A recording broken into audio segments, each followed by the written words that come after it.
Technical difficulties. Hang on.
Daniel Alexander Cannon here on the Supernatural Show. We're having just a momentary technical difficulty kind of thing going on, so I hope that y'all guys will bear with me while I try to fix quickly one of our streams that has failed, and I don't think we'll be able to do it from here. So, oh well, that's all right. We will not be live on Rumble today. Anyways, I'm glad everybody's here again today. I can see the room's filling up fast. Appreciate y'all guys being here, and feel free to put in the comments where you're watching from today. If you're watching from whatever state in the United States, put that. If you're watching from another country, put that. Like if you're out there in Denmark watching again, or in Australia, or wherever you're watching from, please drop that in the comments and I'll pop it up on here. We've got a really, this should be an interesting show because we're going to talk about a taboo subject, or one of them, which is, look who's our guest, our supernatural guest from yesterday. Jesus Freak Computer Geek is here, and we appreciate him being here today. Thank you, brother, for watching today. We're going to talk about the taboo subject of a little bit of the Vatican, and we've got a supernatural guest with us today, and it's appropriate because his name is St. John, and so St. John is going to talk to us as well about the Vatican. We're going to have a little bit of discussion with that, and he's going to be commenting along the way as we get into that. And Dan is here with us again today, and Dan is going to be giving us the overview of some of the history on the Vatican, and then we're going to look at a lot of photos and ask a lot of questions. We may or may not have all the answers, but we're going to ask a lot of the questions. And of course, she's wide awake and perky today. We've got our co-host Shannon here with us today, as normal, and we want to welcome her. But before we really get going and chit-chatting and talking and all that, I want to show y'all guys what I will call the photo of the day. And y'all guys can submit your photos as well to be on the show where we can show them. This is a photo I'm going to pull up here in just a moment, as soon as I can get it to pull up, that I took yesterday during the show. I had this, for whatever reason that I never do, was an urge to go outside during the middle of the show. And I'm like, it felt weird, but I just listened to it and went outside. And when I did, I got to, well, I'll show you what I got. Let me share the screen here. Show you when I looked up what was in the sky above me. And let's see, where is it at here? Let me share my screen. Did I do that yet? Let me see. Okay, yeah, here we go. Okay.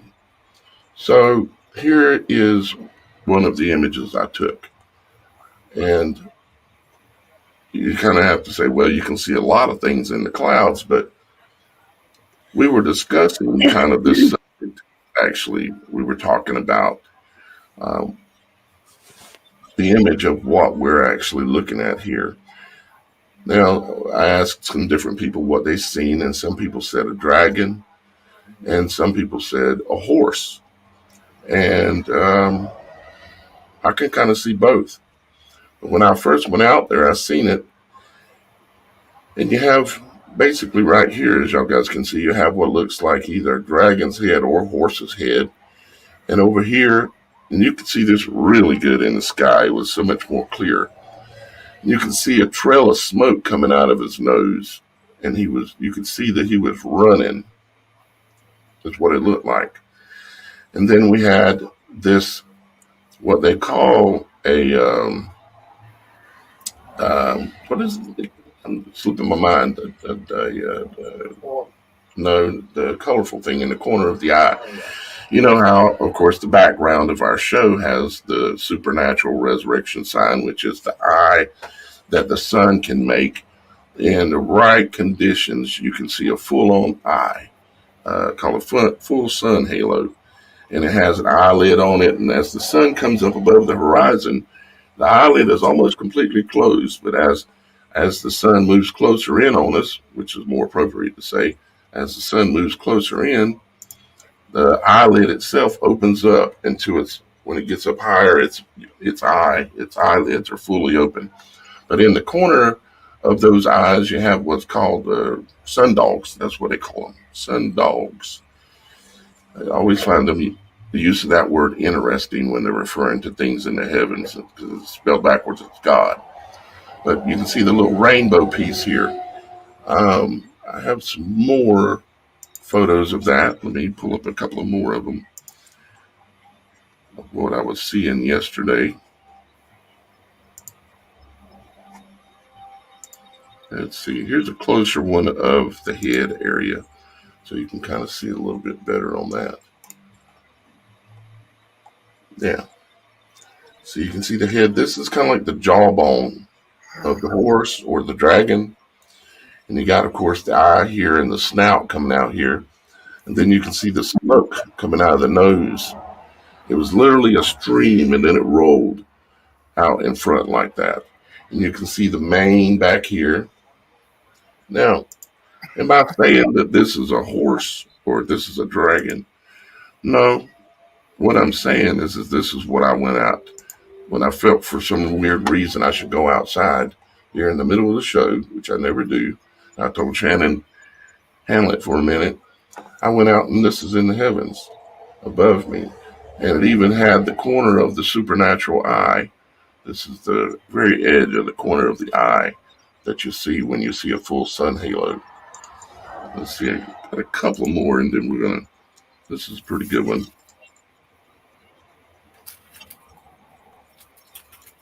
You can see there, you got the back of what looks like the horse. You got his legs coming out here. And it actually even looked more like a horse running into battle before I was able to get my camera. It starts changing and stuff. But I'm sure you can see that. And I just found that very interesting. And y'all guys can come over on the website if you'd like to share your photos, whatever kind of photos you might take from time to time. You can come here on the website and come down to TSS, which means the Supernatural Show, pick or video of the day. And when you come here, you can there's several categories down here, or 2 categories. You can put in your picture, your information, and you upload your photo, or you can even upload a video as well if you want to, or send a link to a video if you've seen a really interesting supernatural video and you want us to know about it. Come here and submit it. It's just that easy. Go to TheSupernatural.Show. And I can tell I need water already.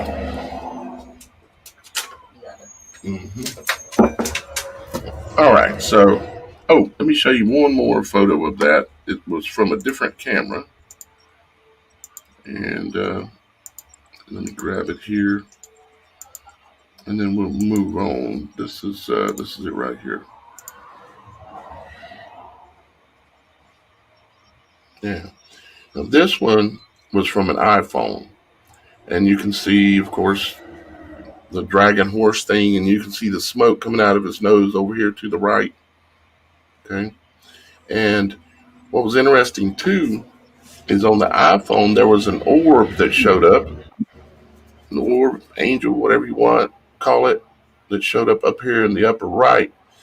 And I don't know if you can see this line, this curve, this arc right here. If you can see that arc or not, but that arc was very, very interesting. There it goes. So you can see a little bit better now. But it had an arc that was running right across it. Yeah, when you look at this other part here with it and everything. You mean the orb area up here? You mean the orb area up here looks like a sickle? Yeah, it looks like that might be like one of them skits, like how they cut the wheat in the share.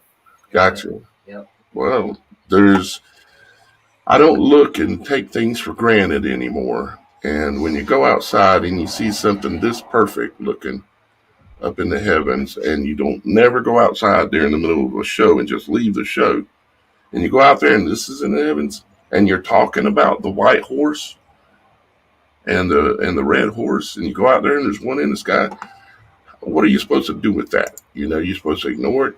I can't do it anymore. I can't do it anymore. So anyways, that's our photos of the day, guy. If you want to submit yours, just go here to the website, TheSupernatural.Show, and submit your forms or your photos and your videos. So now we're going to get into the taboo. Mr. Dan, Miss Shannon. Let's see. How should we start? I guess you got anything that you wanted to say up front, Shannon? Just that, growing up Catholic and actually visiting the Vatican when I was in about second grade, there's just a lot of just crazy symbolism, a lot of stuff that's very questionable about the Vatican in itself. And, it's supposed to be a Christian establishment, but it's pretty much its own little country, its own little estate. And, interestingly enough, when I was out there, which I don't know if I've ever mentioned this to you before, Daniel, but when I was out there visiting with my aunt, they have this market that they have every week where they sell things that are blessed by the Pope for exorbitant amounts of money. We're talking food, plastic, items, rosaries, your everyday items, socks. I mean, anything you can think of, they're out there selling this stuff, saying it's blessed by the Pope, so they can mark it up 3 to 4 times what it's worth, at least. And I mean, people go in droves to just buy this stuff thinking, oh, it's blessed by the Pope, so I'll be blessed. But to me, I feel like it's, they put some kind of demonic energy within these items that you're paying an exorbitant amount of money for, that you're putting in your home or in your body or all of that kind of stuff. And I just thought, they have so much money as it is. Why do they need to go selling a bunch of items supposedly blessed by this guy to put in your home? It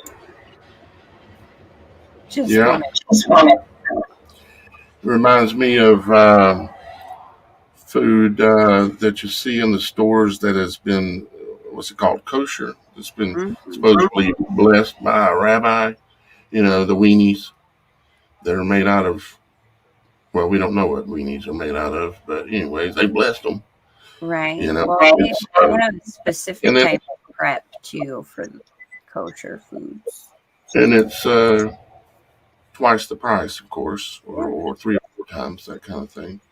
It reminds me of that. Okay, so now I think Mr. Dan is going to give us some background historical information on the Vatican, and we're going to go through this, and we're going to work our way to some supernatural stories from St. John as well. But St. John, you're welcome to chime in with conversation in reference to this subject matter as well, brother. So, but Dan, take it away, brother. Okay, I think I'm going to modify some of what I was originally intended to bring forth. But one thing that I wanted to go to was back to Constantine. And Constantine decided to build what he called palaces. They were kind of like walled forts. He built 4 of them. He built one in Rome, which is the Vatican. It was originally his palace, St. Peter's Basilica. Another one in Trier, Germany. Another one in Jerusalem. Another one in Constantinople. So the thing is, when we get to the Vatican, we have to start understanding where its roots were, and it was from Emperor Constantine. He also was the one who headed up the Council of Nicaea in Nike, a town named after a Greek goddess of victory. Nike, so the whole point being is when we start looking at abstract things, it started out abstract. In fact, the statue of St. Peter that people for 1,000 years were come there to pray again was actually a statue of Zeus. He just renamed it. It still is there. They moved it around the side when they built the new one in 1948. So when we get to seeing the abstract things that are going on there, understand it started out that way. The other one that he built, the one in Jerusalem, is where the Holy Church of the Sepulchre was. Now, the palace part was left, but Saladin destroyed the outer wall. But that's where one of his palaces are. And from there, according to what is written, his mother went out to try and build up morale and went to where they were building these palaces to hand out money and encourage them to hurry up and get this stuff built. This is where the legends come in. When she got to Jerusalem, they say they captured a Jew and made him confess, and they dug up the cross, the nails, in fact, the 3 magi, which we know had already returned, but they have 3 bodies that go in a odd-shaped casket in Trier, Germany, of these magi. Also, the crown of thorns.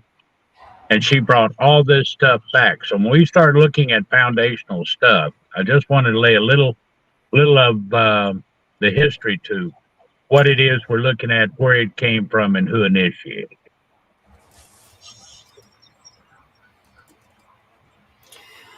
Yeah, thank you, Dan. I appreciate the background information. And what we want to do is make sure if anybody is out there that's maybe Catholic or considers yourself a Catholic or was raised in the Catholic Church, what we're doing here today is not trying to attack you or your local church or your beliefs necessarily. We're really not trying to do that. What we're wanting to do is ask questions and shed some light on some truth behind this organization that is one of the most powerful organizations in the world. They're the largest landowner in the world. Just to give you an example of how what their financial ability is like, because they've got churches, basilicas everywhere, all over the planet, and those buildings themselves are an interesting discussion because they're designed. The literal design is in the image of a woman laying on her back, and the doors that you go in that are crescent shaped like that are Visca Pisces. They're the point of creation. It's the vagina of the woman, the image of the woman that you're walking into. You're walking into the birth canal when you walk into a basilica. And if you don't believe me, or if you're maybe a little insulted, that's not what I mean and how I mean it to you. I'm just telling you the truth. You need to research it and try to understand that these things are the truth. And I'm not saying that just because they designed their church in the image of a woman laying on her back and walking in through the birth canal, it's just truth. It don't mean it's an insult. And we're going to show you other truths today that are not intended to be an insult to things that you've been taught since you were a child. We hope that you can understand that and just consider some of the things that we're going to show you today, because we do have some interesting things to show you. I'm going to share my screen again, and we're going to look at some different things. If my computer will quit messing up and everything going white, I would appreciate it if it would do that. An interesting thing to note too is there are 3 different districts throughout the world that are considered to be like their own country. They're like something completely different than where they reside, if that makes sense. I know there's an actual term for it, but I can't remember right now. But the Vatican, it's considered to be the world's spiritual head. In England, in the UK, that's considered to be the world's financial head. And then here in the United States, in what they call the District of Columbia, right? The White House, that whole area, that's supposed to be the world's military head. And they all do work together. And it's interesting how throughout history, the Vatican and the monarchy of England has had financial hands and also backings within certain assassinations, within certain coups, like different types of takedowns in different countries. They've all kind of worked together to create those situations from happening or happen. God, I'm not having a good day with my words today, guys. I apologize, but if hopefully you understood what I was trying to say. They are all financially and with their power backing a lot of the worldwide events. And even in my own family, we have letters from both sides giving money and the power and authority to assassinate and take down certain government factions, back in the Lincoln days and things along those lines. So it's just kind of an interesting thing to note, the amount of power that the Vatican has. Yep, absolutely. I just wanted to show a couple of photos real quick related to what I was saying a while ago. I think it's interesting that you're bringing up the Notre Dame.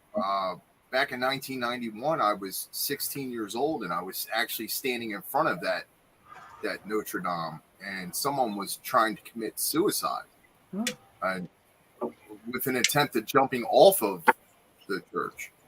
But we're dealing with a multi-layered psychological operation.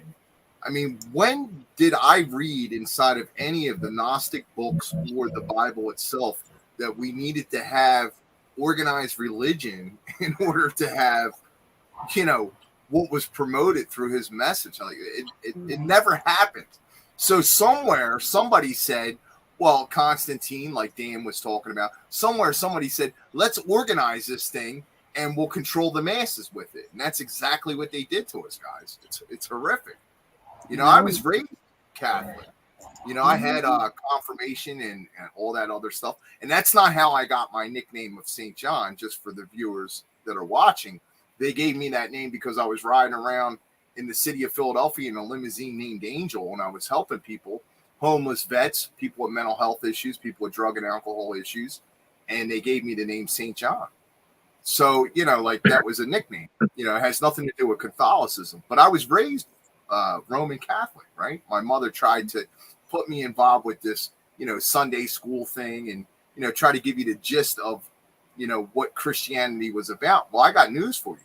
I did not learn anything about true Christianity from the Roman Catholic Church. Amen. And I'm not trying to speak bad about those that did, but on a personal level, like true confirmation for someone like me is like seeing that horse in the sky today, Daniel.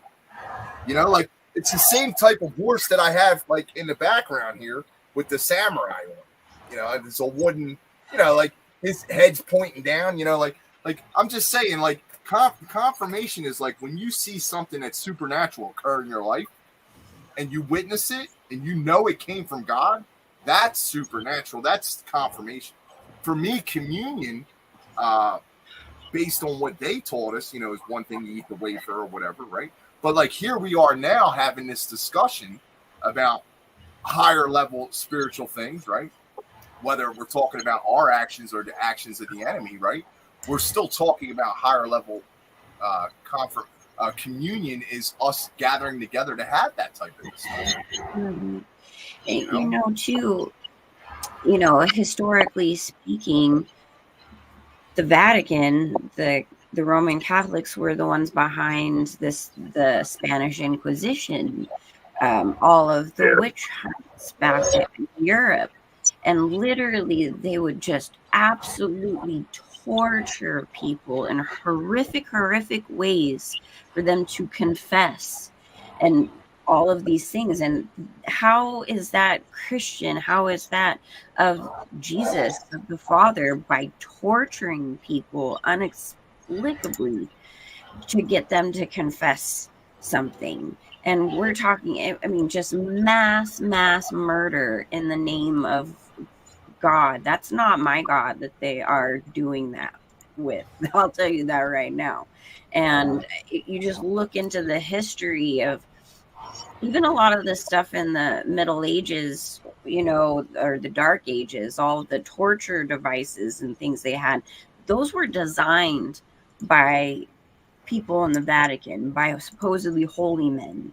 And it's just absolutely horrific that what powerful people in position will do in the name of God to cause harm and horrible things to people.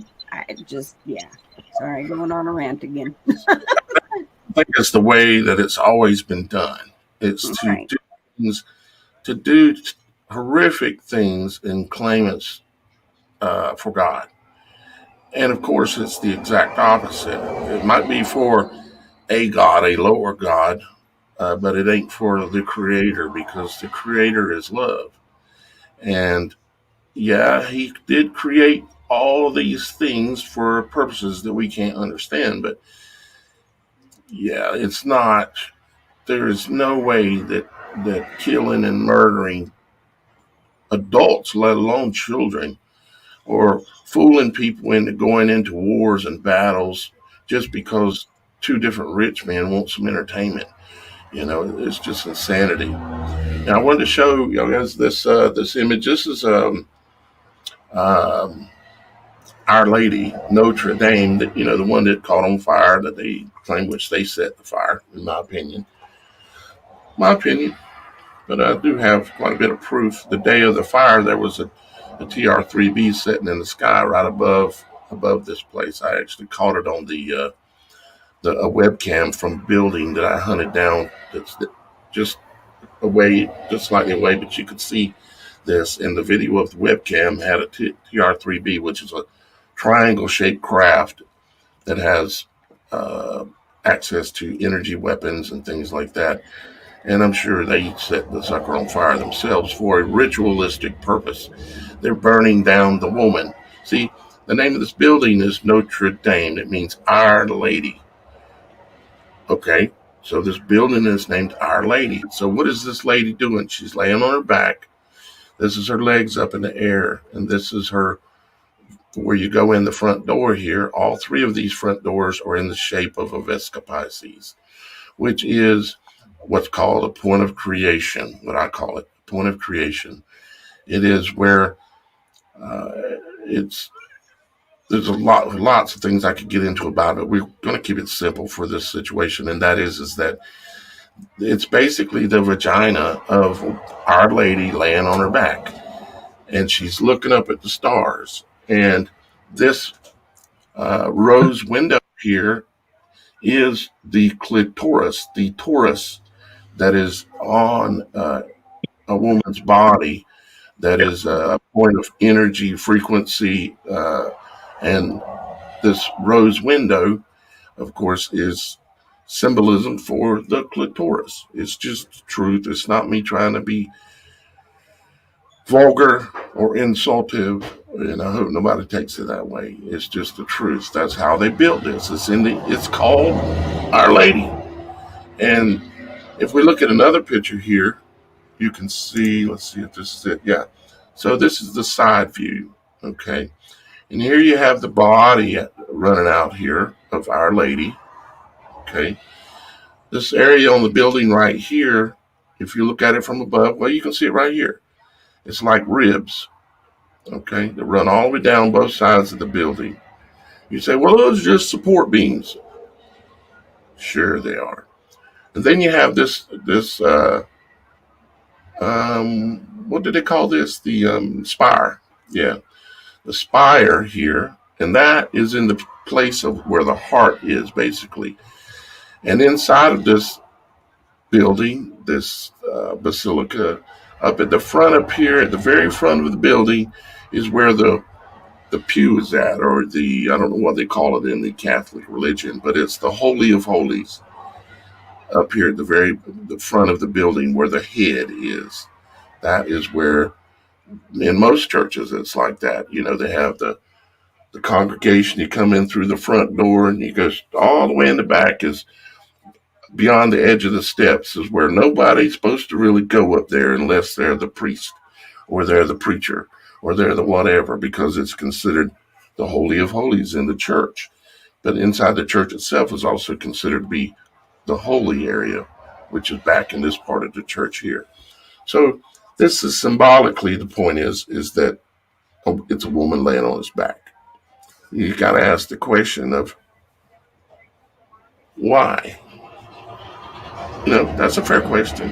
Why? And I don't know if anybody here in this panel has that answer. I mean, I could speculate as to why, you know.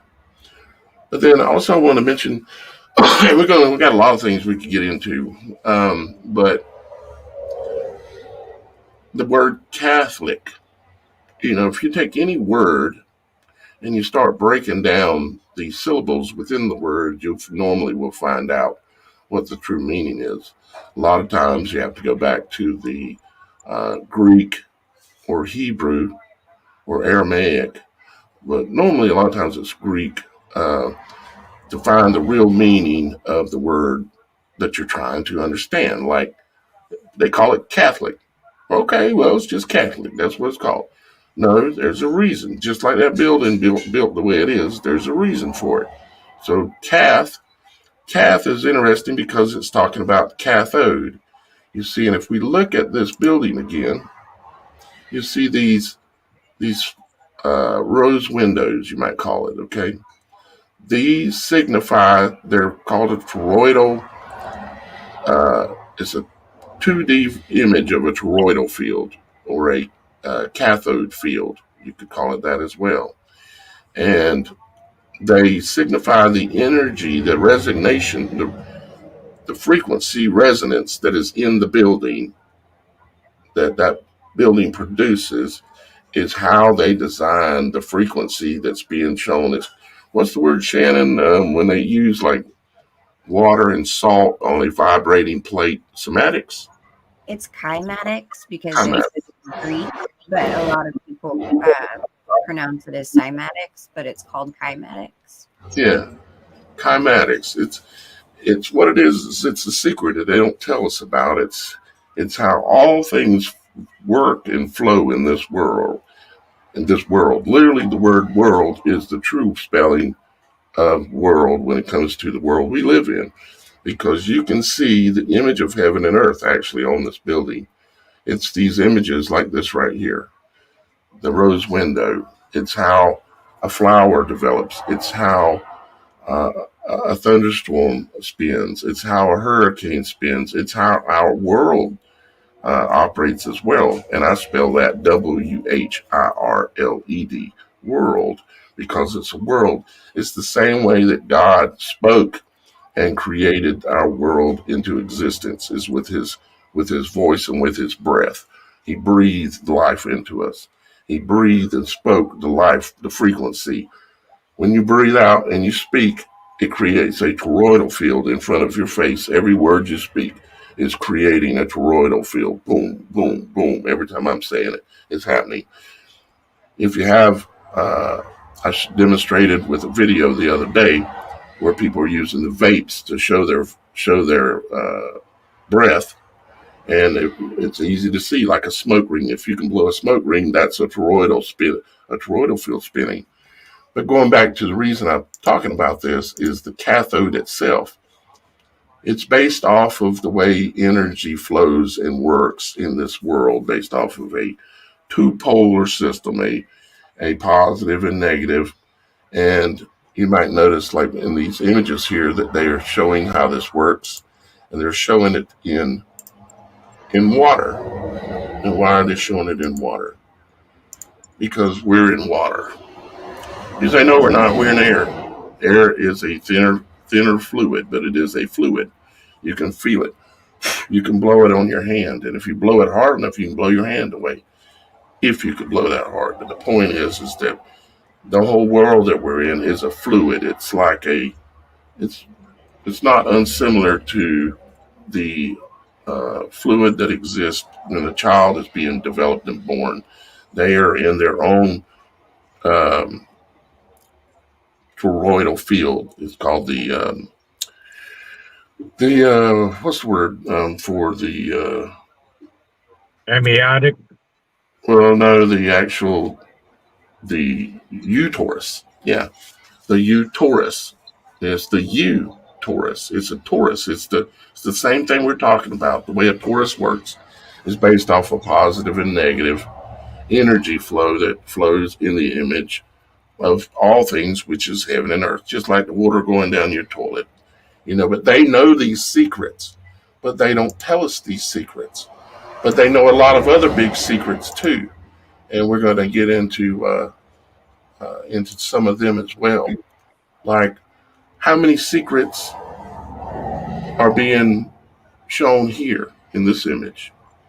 This is part of the right by the throne, you would say, inside the Vatican. In St. Basilica. Yep, exactly.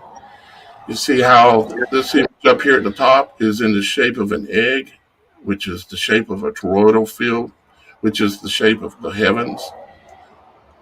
You see how that is? It's complete egg-shaped, basically, or shaped like the crown of your head. And the energy flows, even in this room, the energy would flow in a toroidal movement in this room, because all things work like that. You see these poles, how they're twisted here, running up? Those are toroidal indications of toroidal. It's like the eye of a storm, like a tornado, or the eye of a hurricane. See, they know it, and they're showing it through their symbolism.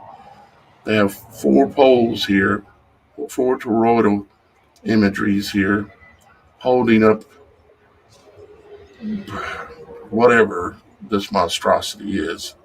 I'm not intentionally really trying to be disrespectful, but what I am intentionally trying to do is ask questions and show and ask, why are they hiding all these secrets? Why? Not only that, why are they hiding the secrets? Let's go over here and look at some other images. Too, not to sidetrack, but Yeah, they have a mass every year where they literally sing that Lucifer is like Jesus. It's in Latin, but it's talking about Lucifer being, at the dawning of his creation and all this stuff in Latin, and then they get the people to repeat it, and they usually have it in that area that you just showed in that picture, but they're singing to Lucifer. They are. Once a year. Most people say that's just crazy. Well, okay, if this doesn't have anything to do with Lucifer, why is their telescope that they have, this one right here, why is it called Lucifer? That's an acronym. Okay, they say that's an acronym, and each letter is a word that has to do with the name of this telescope. But it just happens to work out that it's the acronym for Lucifer. Right. That's what they do with CERN. It's Force or Nunos, but they're like, no, it has this scientific meaning, we swear. Yeah. So you say, okay, well, they changed the name supposedly to Lucy. They shortened it, right? But then they're still calling it over here, and this is just on Wikipedia, the alternate name is called First Light. Okay. Well, what is also Lucifer known as? It's like these are reasonable questions that should be able to be asked because their telescope is named Lucifer. And if you're for God, why are these things going on? Why? Let me pull up a folder I have here with a bunch of images in it. Let me show you some things there. You would think if you're unaware of this, and a lot of young guys are aware of a lot of this information, but we have to keep continuing sometimes to come back to this stuff and talk about it. Let's look at, let's see here. Let's look at something pretty obvious first. We got all kind of different videos and images here, but I want to get one that's easy to see. Let me open this one for a second. Let's rotate that. Okay, so this is the top of the building, okay, at the Vatican. And what's this building called, Shannon? It's called St. Peter's Basilica. Okay. Or which basilica means crowned serpent. Right. Okay. So why does basilica, this is in Greek probably? Yeah. Dan? Is that Greek? What, basilica? Yeah. Yeah. Okay. So it means crowned serpent. So what do we have right here on top of this building but a crown? And what do we have right here but a diamond-shaped head that's underneath it that looks like a serpent? So you got crowned serpent. Let's see. Let's see if our theories hold weight. And Daniel, a diamond-shaped head is a viper. Right. Absolutely. Let's pull up. Let's see if we're right. Because if we're not right, we don't need to be saying what we're saying. So basilica. Okay. Basilica. And let's look up Greek translation and see if it's in Greek. Greek meaning. I'll get it there. See what we got. Kingly or royal. But this is, of course, you have to look a little bit. Kingly or royal. Okay. All right. And Notre Dame is considered to be a basilica as well. Let's see. Royal Palace, feminine of the Basilicos, Royal King. So it means crowned serpent. Let's keep looking here, because I would imagine it won't be easy to find a true thing. We might have to look at what? Let's look at the seal. It's interesting to me that the word Ba is at the beginning of the word. Ba, like Baal. Mm-hmm. That's the first hint right there, is the word Ba being at the beginning of it. Boy's name Greek. Byzantine Empire.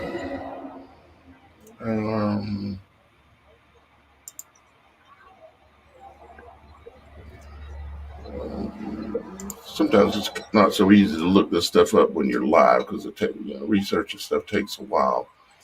But I think it's fair enough to say that because we have an image here that we were just looking at, that is in the image of a serpent, that it's a fair enough question to assume that there's a reasonable question to look and think, why is this in the image of a serpent? Now, if we look at it from a little bit bigger perspective, if we go over here, let's go pull up this here. No, not that.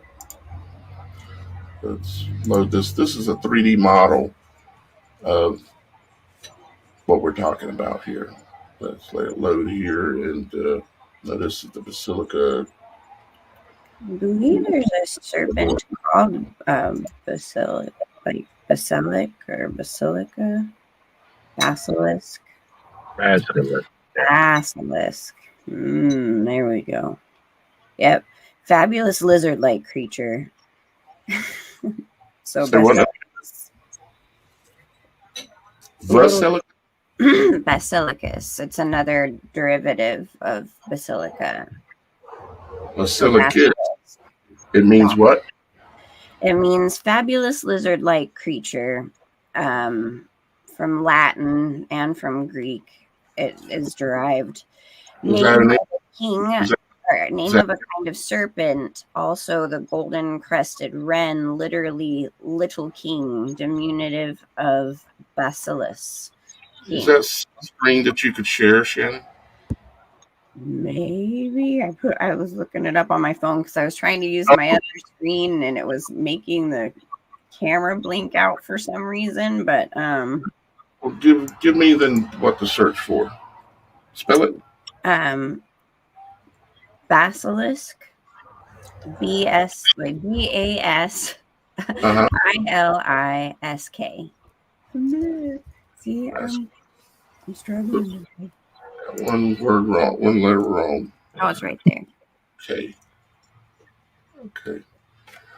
Okay. I find it interesting that it's pronounced even though the spelling may be a little different. It's pronounced the same. So, like if you say the word, if you say the word, it has the same meaning. So So here we have a serpent that is named Basilica. That is what the serpent is named. So therefore, I would say that's pretty strong evidence confirming what we're talking about there, which is good that you were able to find that, Shannon. Sometimes we aren't quite prepared on certain things when we start talking about things because we don't know what we're going to talk about. Daniel. Yes, sir. Scroll back down just a little bit. Okay. A little further. There you were going. There was one that I just wanted to bring up. Looked remarkably like your. Well, be a good one. Look at that picture to the left. Doesn't that look like your cloud? This one here. Go up one. And now this to here? The right. That one right there. The one in the middle right here. No, the one next to it, to the left of it, that one right there. No. So that one there? Yes, sir.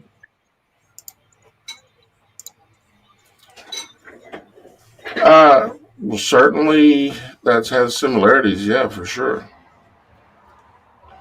Yeah. I mean, it was either a horse or it was a dragon, basically, that was up there. The image of it. Now I know most people would say that's crazy. Daniel's saying he sees dragons in the sky. I didn't see a dragon. What I've seen is an image of a dragon. Now, do you believe God is all powerful? Oh yeah. Do you believe that God has the ability to manifest things and do things on a moment's notice? Do you believe that God has the ability to speak to us in a quiet voice and give us thoughts? I believe all those things.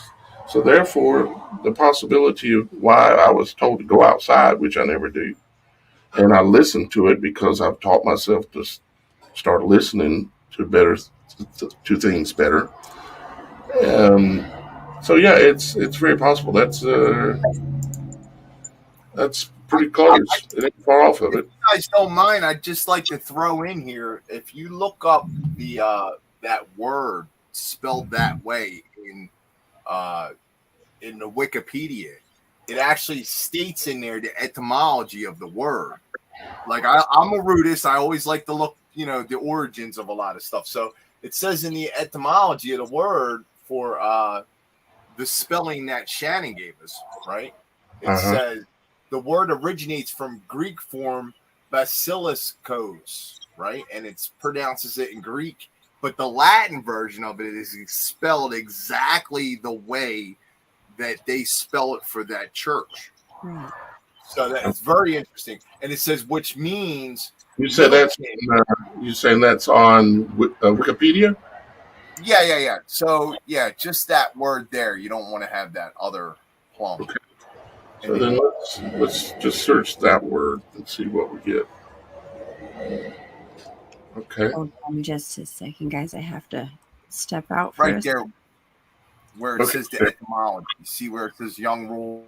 Etymology, yeah, right here. Means where does the word come from? But it's exactly the spelling of the same word. So like like a lot of people like to debunk some of the things we say, but there's the connection. That's where it actually is. So It says the word originates. Let me I can magnify this a little bit, I think, so viewers can see it better. Here it goes. It says this is the etymology. It says the word originates from the Greek form basilikos, Greek, in other words, Latin basilicus, which means little king, little prince, chieftain, or young ruler, from two components, basilis, king, and iskos. It was also considered to be synonymous with the cockatrice, which is a serpent. It's the biting serpent, which is in the Bible. They call it a cockatrice. It's a the serpent. it's just very interesting that they attribute the word king, but it's the lesser king. It's like the world king, not the higher king that we, you know. I think it's interesting that I think it is point interesting. that out. Absolutely. So. Um, so we've shown that there are serpents named with this name. We've proven that. So let's go ahead and let's look at. Let's see where we were at here. That's one image here that we can look at and look at the building in a few different ways. Let's see what this allows us to do. This is just a 3D imagery of the building and how it's designed. And I have a bigger one too that we're going to look at. But this is the building, and you can see that it is a serpent, a long serpent, of course. And it's when we look at the next image we're going to see here in a minute, it comes out of the river. The very end down here is coming up out of the river. So it's coming out of the water, and it has this toroidal shaped uh, area here in the middle. Let me spin this around here so we can see this end a little bit better. So we have this toroidal area here, which has a Obelisk. tell us about that obelisk, Dan. That is the original obelisk that they brought over from Egypt. Used to sit outside. This whole design that you're looking at, the encompassed area, and the where St. Peter's Basilica sits in Karnak, to become a pharaoh, you had to go into that temple that was there. This was built out of the legend of Isis and Osiris. Osiris then was chopped up by his brother Horus, thrown into the Nile in 13 pieces.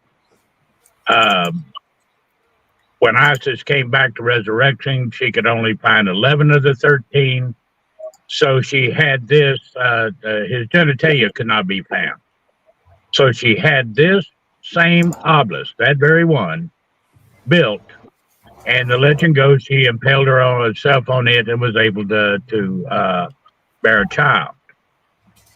I forget which one, but the Roman emperor had it moved to Rome, and then when he died, the Vatican had it moved there. So that's the actual one, and it is still the same distance from the Vatican as the temple was in Karnak. The outer rim represents the womb. Of course, the obelisk is cephalic. And when the shadow touches here would be St. Peter's Basilica, but when it touched the temple in Karnak, then Osiris would transform his power, and Pharaoh could consider himself a god. This same structure is set up in Washington, D.C. with the Washington Monument in exactly the same shape and accomplishes the same thing. Yep, I believe that is correct, basically what you're saying there. I'm looking for, I don't know where, a few videos that I had put together for this. I'm trying to locate them. I want to see the video really of the new Christmas tree that they put up, and now they're showing a triple helix instead of a double helix. They're showing a triple helix, which apparently might have something. All this stuff ties together into the bigger story, of course. Let's see, where else could it be? What did I do? I don't know where it went. Dang it. That's okay. We can still show what I really want to show. So let me back out of here real quick. And let's go to the next bigger version. I'm not sure if this is it or not. Let's load this and see if this is it. Because I want to show the whole complex. And there's one of these that shows the whole complex. And then we're going to take a look at some areas within the Vatican, some photos of that. And then after we get done with this, we're going to then go and St. James is going to tell us some of his supernatural, St. John. Yeah, St. John. That's all right, Daniel. I'm sorry, brother. That's the second or third time I've done that now. All right, let's see here. Does dead air make anybody nervous? Or bored? Okay. Let's see what we got. Yeah, this is the one I'm looking for. So let's open this up. And let's back out a little bit. Let's turn it like this so we can see what we got here. Anybody know much information on this star fort that's here? What looks like a star fort anyway. Because it comes out of the Vatican here, and it comes down straight down this main corridor here. And then, of course, into the water is what we're basically looking at, as you can see. And let's go ahead and close back in on here. And we can look at it from above. Daniel, wasn't that the original ghetto? Say again, Dan? Wasn't that the place of the original ghetto where they had the Jewish people put in, had to have that star sewed on their clothes, and it was in a fenced-in city? I can't confirm nor deny that. That's why I was curious about it. I never have taken the time of researching this star that's here that they've got. No, it was supposed to be within eyesight of the Vatican, so the Pope could ensure that they couldn't kill them. They just stripped them of everything, put them in the ghetto. They had jobs. They could come out and go to work, but they had to return back into that area. And it just looked like it'd be an eyesight, so that would be what I assumed it was. Right. All right.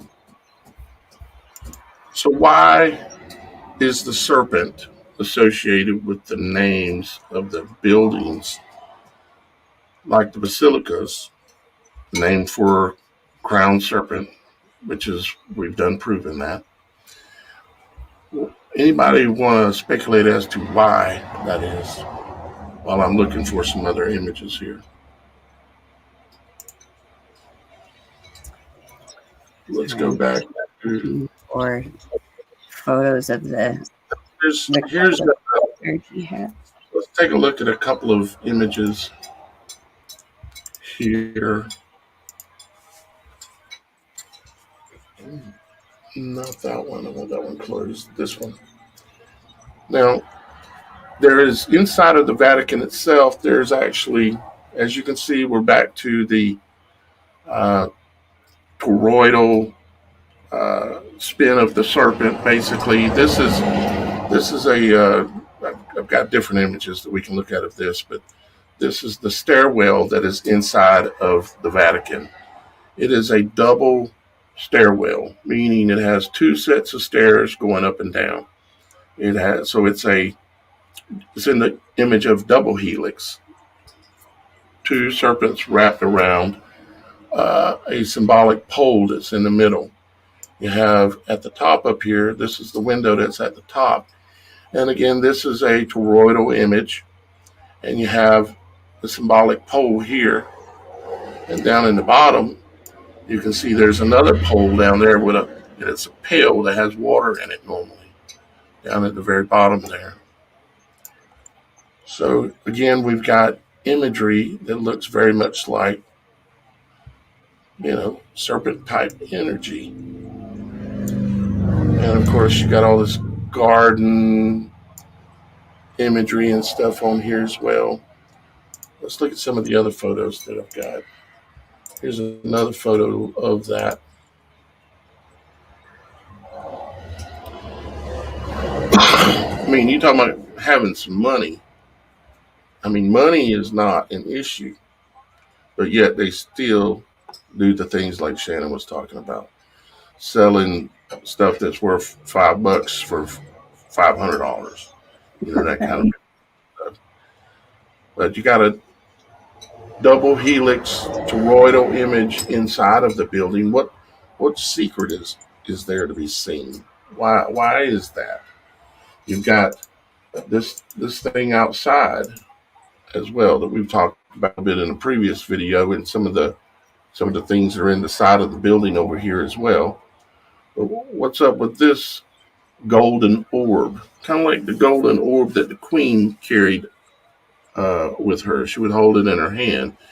It represents basically the egg. It represents the fertility, the life of and yet this egg here looks like it is a mechanical wheel within a wheel, which is a description of Ezekiel's wheel, which is of an angel.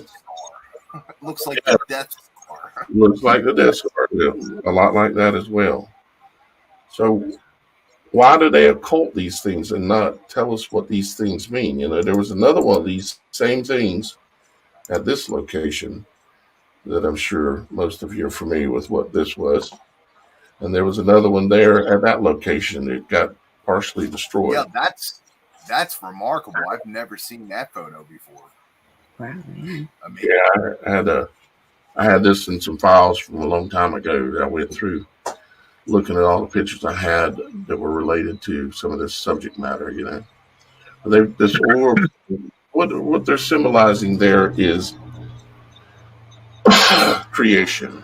It's it's the it's like how we're talking about a toroidal image or the shape of a ball or a shape of the apple. It's an image of creation itself, because that is the image that we live within, like the toroidal field that I keep talking about so much.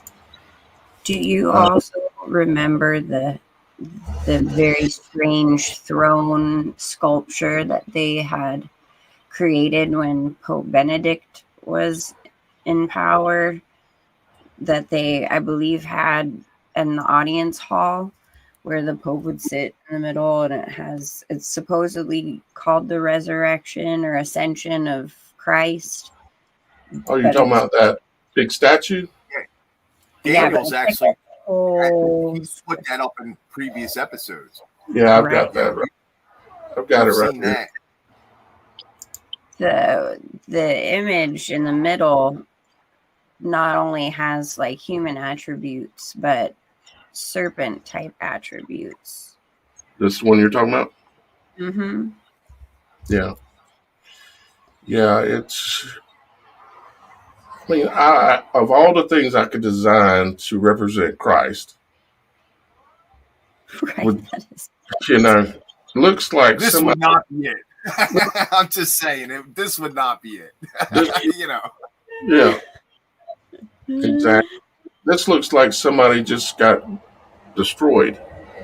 Is this their image showing that they're destroying Christ in the current place and the time that they felt the process that they were at, and trying to go back to the garden and remove Christ from the equation and put man and woman back together again? To me, it's like somebody rising from the pit. This is like the abyss and not Jesus, because I've got a few more images of this as well. Let's see here. Here you go. And you can see the ceiling has that same cymatic or chimatic kind of thing going on with showing the frequency flows and everything. And then, of course, this, whatever you want to call this thing, is up on the stage, and the Pope sits here in this little chair area right here.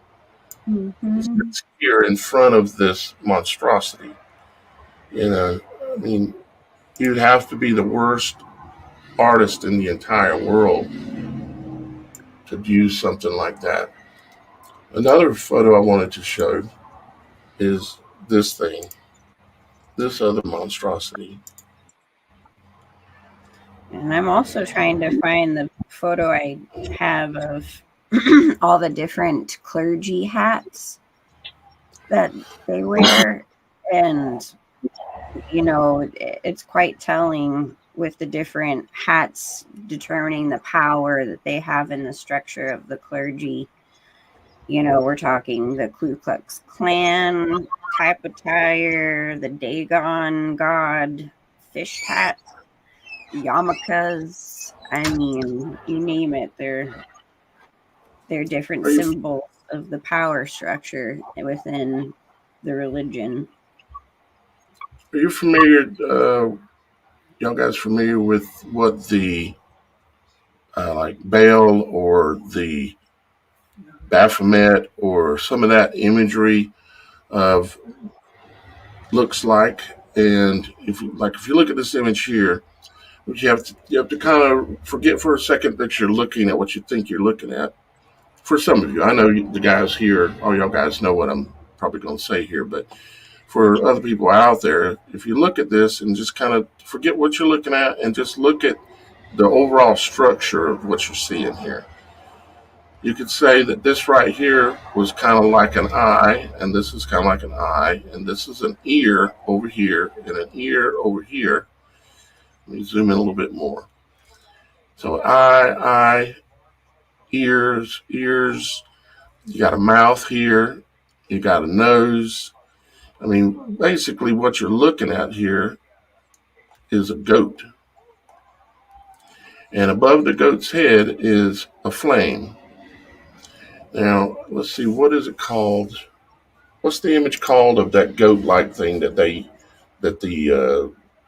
use for anybody know what I'm talking about? Baphomet or It might be Baphomet. is? I think I spelled that wrong. Yeah, I did, but it fixed it. Okay, so let's see here. Oh, yep, that's exactly what it is. Okay, so let's see if we see any similarity between this and that. Let me just pick, I guess, let's just do this one here.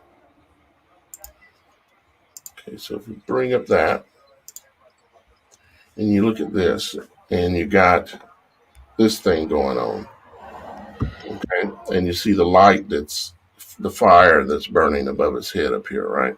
Okay, so the Baphomet, an androgynous creature, has hoofs like a goat, of course, the body somewhat of a human, and then the head of a goat, and it's got what's that star there called, Dan?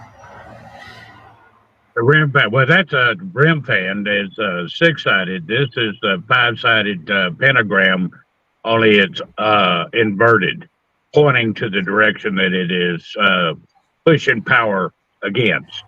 I think it's a pentacle when it's right side up, and a pentagram when it's upside down. Yes, ma'am. So then let's leave this up here, and let's pull that image I just had up there back up. Where did it throw in there a little bit of intel about that pentagram situation? They have the different elements associated with it. It's earth, air, wind, fire, water, and spirit. So like that's all the things that are incorporated with a pentagram or pentacle 5. Right. So my question is okay, let's pretend like this ain't a goat. Okay. Well, then let's ask this question. Who, now I know they have a name of this throne, but who is this throne built for? Because this is a seat right here, of course, way up here, you know. There's a seat there, and this throne is huge. I mean, so who is this throne for? When is who's supposed to be coming to sit there? And it's so tall and it's so big. It makes me, of course, think of. Well, let's look at a couple other images here. Like, let's see. Maybe they're going to use jetpacks like what we're hearing about going on down there in Brazil. They'll fly up to it and land on it. I don't know. Right. Here's another photo showing it just from a little bit further back. But, I mean, you're talking... There's no step or stairwell or anything to that, right? No, there's not. You see these things down here, this is how tall a normal human would be. See the table down here? Mm-hmm. See the candles on the table there? And then you got to go way up yonder to the seat. And there's no steps. It's basically for someone to come here, and that's, it's just very odd. And I just don't get it. But then if we look at these other images, like, let's see here. Well, let's just look at this one. I mean, there's a door for you. Well, you say, oh, it's just a small door, but it's a big door, actually. This could easily be removed and allow for the whole door to be used. But maybe that's not the best example. Let's get another one, like this one here, for instance. Did they do this just because they had so much money they figured they would spend it on making doors that were 50 foot tall? I mean, because these are close to 6 foot tall people here. there's a lot more truth behind the giants of the stories of old than what we know in this, in our reality today. Well, what kind of crazy are you talking? We're talking about giants. That's crazy talk. So I just found something interesting as I'm trying to look for these hats, right? And one of the large black brimmed hats literally is called a black Saturno hat. Just thought I'd mention that. Black Saturno? Oh, Saturno. Saturno hat. And it's black. Thought that was interesting. But how is it that they're able to fool so many people with such obvious questions in things tied to the serpent and tied to Lucifer, and yet these people still walk in the church every day and give them their money? They pay their 10 or 20 or whatever they're paying at the Catholic churches % of their entire life, and they take it serious. A lot of Catholics are very devout, and they take it very serious. And I'm not here trying to necessarily disrespect that, but I can't, with open eyes, ignore these very strange things. It's one thing to have big doors on a building, but it's another to have the place named the King Serpent, and then have your telescope that you've got named Lucifer, publicly known. I mean, is that a little strange to anybody else? I think so. You have a picture of Lucifer chamber? Lucifer chamber? The Lucifer chamber? Well, I can see. What I'm gonna look for. I can see if I can find one. Lucifer chamber? Lucifer's chamber in the Vatican. Let's see. Went to DuckDuckGo on this one because a lot of times, if it's, are you talking about the theater? The theater thing? That was the other thing. I didn't really show it. I think that's audience hall, but I think he's talking about Lucifer's chamber, which is an underground place. Right. That's one of the things I was looking for. But the internet doesn't want you to find things that are important. I had the Vatican's basement. You got it. And Shannon, what was the name of that hall that had the actual viper's head, fangs, eyes, and all? The audience hall. The audience hall? Mm-hmm. Yeah, it's this one right here.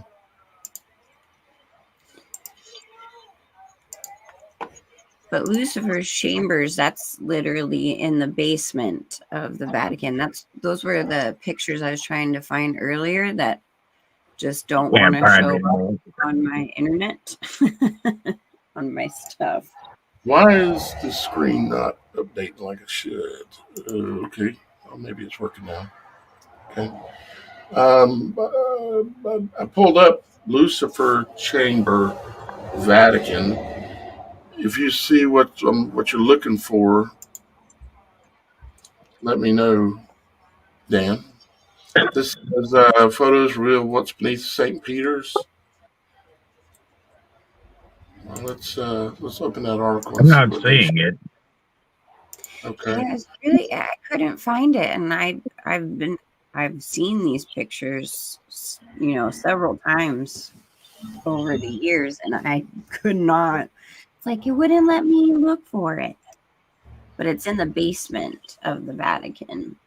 There's like a whole underground, huge basement with many rooms, and here's the Satanic Temple. Put this up at some capital. I'm not sure which capital, but put this up, and of course here's your horned goat. The way the throne was built for the goat. And you know how all these celebrities like to call themselves the GOAT. They call it the greatest of all time. Is the acronym supposedly, but it's actually reference to this this being here, with the fire burning above his head, just like we see with that star on his head again. Dan, are you referring? I'm sorry, I didn't mean to interrupt you, Daniel. Oh, you're good, buddy. Dan, if he was referring to the one with where it's got like the skull and crossbones, and there's like a image of some kind of a skeleton hanging out above on the roof. Is that what you're talking about, Lucifer's chamber? Because I think I found... John, I think so. It's been a while since I pulled that up. Does it? But I do know that of Lucifer, like on a horse. Yeah, that's what I'm talking about. There you go. Oh, you found it. I did. You did. This, which one am I looking at here? This one right up here? Hang on. This? Yeah, I think that's the one, but this is supposedly underneath the Vatican. They found it when they were digging and stuff. Look at some of these pictures here.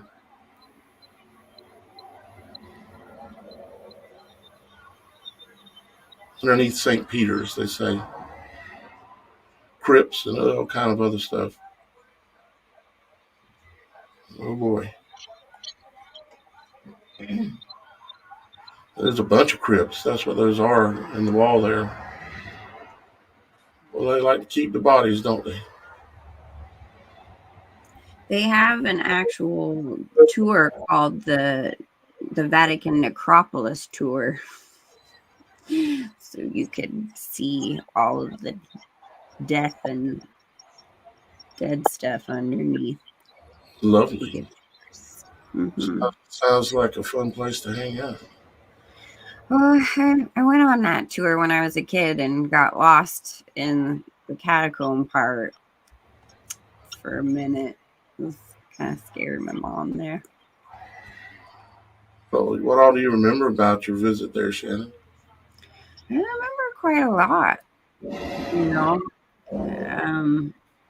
One of these days we'll talk more about that, but I don't want to take up the whole show on my crazy time in Rome. All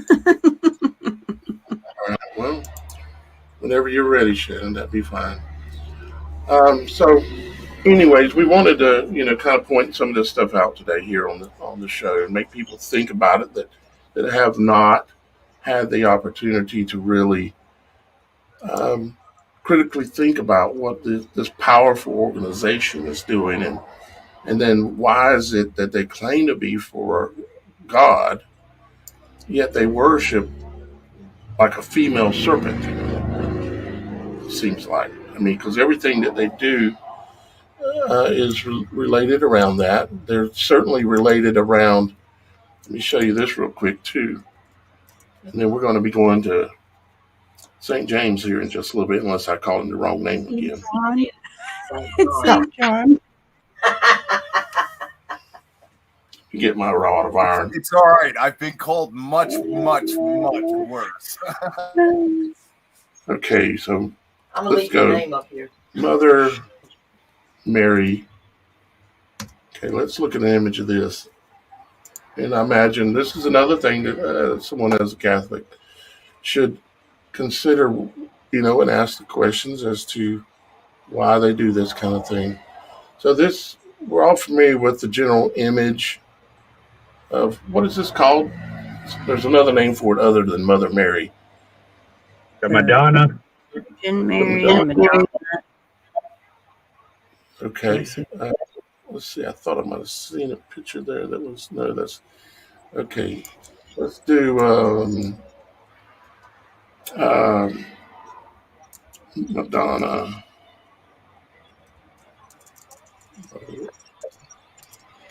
No, everybody knows about the problem with the pedophilia in the Vatican stuff and everything.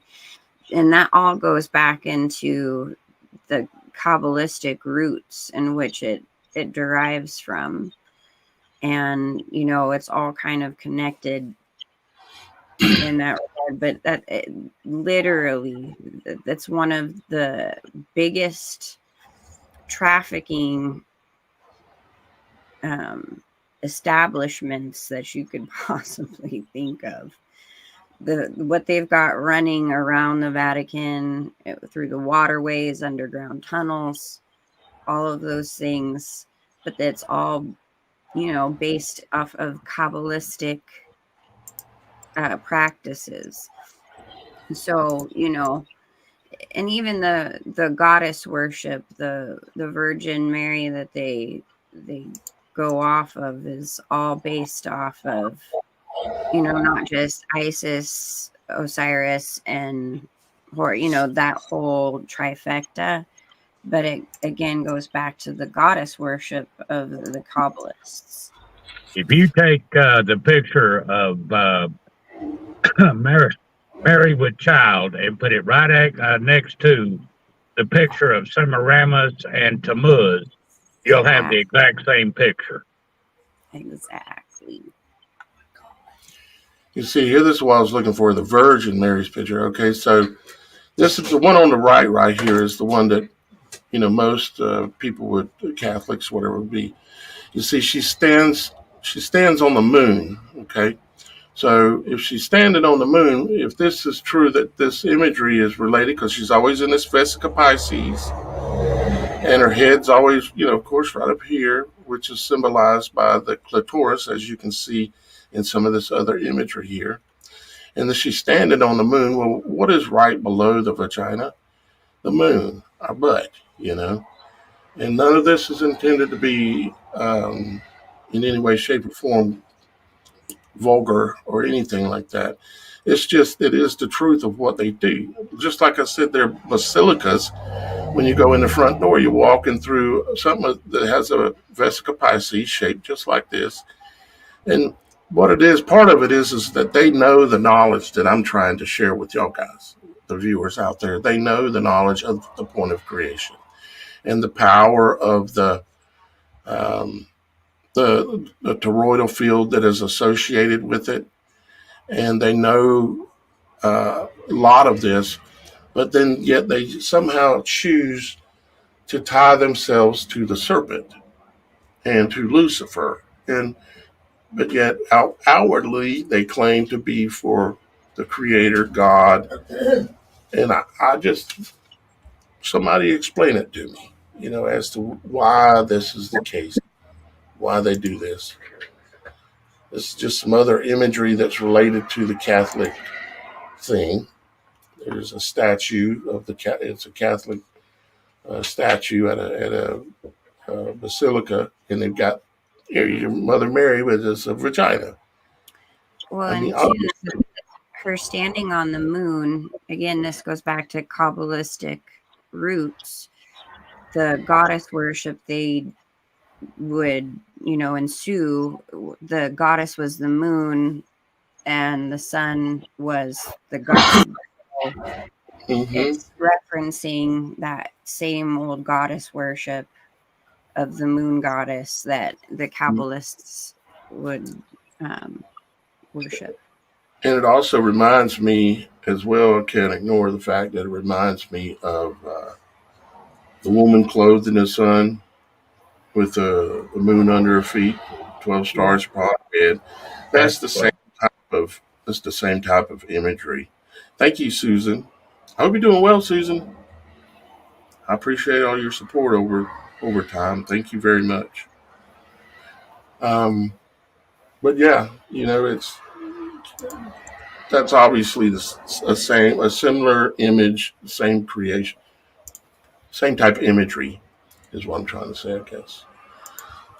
So right. I'll throw in there my 2 cents. Okay. It's your turn. Listen, the average person walking around today, the average person has not experienced the childbirth process, right? Of course, women that are mothers have, right? And whoever was in the room. But it's like, it's this veiled thing that occurs, right? Like they don't really want you to see the process. They don't want you to know about the process. They'll even veil it from the husband and try to keep the husband above the veil, Right. from the head and everything. Right, and of course, like we know what they do to a baby the moment it's born. Like they inject it with all, it's constantly attacked, right? Attack. Moment, it's even attacked before it comes out the womb. But yeah, go ahead. Yeah, so I'll say this, right? So like a lot of the imagery associated with the Mother Mary, right? That we were just looking at, I would think that a lot of it has to do with a sexual connotation, like there's some kind of they wanted to minimize the power of the feminine in some kind of way, where it's not about, caring or imagination or intuition or nurturing. It's more about sex, right? Does this make sense? I don't know. Like, that's just my 2 cents.